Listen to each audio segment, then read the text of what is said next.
People have an opportunity to be consulted, to make observations, to make submissions. That never grants an individual citizen or community a veto. We are not talking about a veto.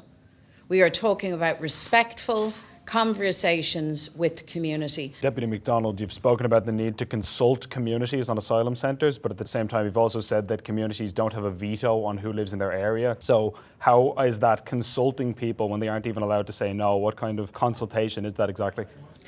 Ben, thank you for the question. And it's consultation as per every other public process of dialogue and engagement. It's at the heart of our planning system, for example, where people can make their objections, comments, they can bring forward their substantive case and do so in good faith.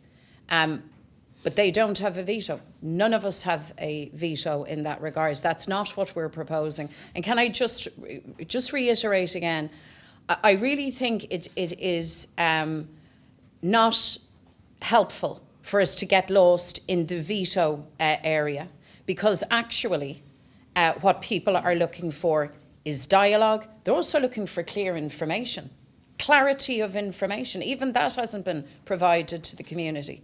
Clarity of information, dialogue, to be heard, to be listened to. But would you accept that there are some communities who want more than that? I mean, what would you say to a community who had received all of the information, they know the facts, they've done the engagement, and at the end of that process they still say, we don't want this? Yes, and I don't know any such community who's had the kind of process that we're describing. But in circumstances, I would say to everybody, you have your voice. You have to be heard. None of us have a veto. None of us have a veto. That's not how democratic processes of decision-making and planning work. So even if a community doesn't want it, One question per person. We're trying to keep as concise as possible. Brian.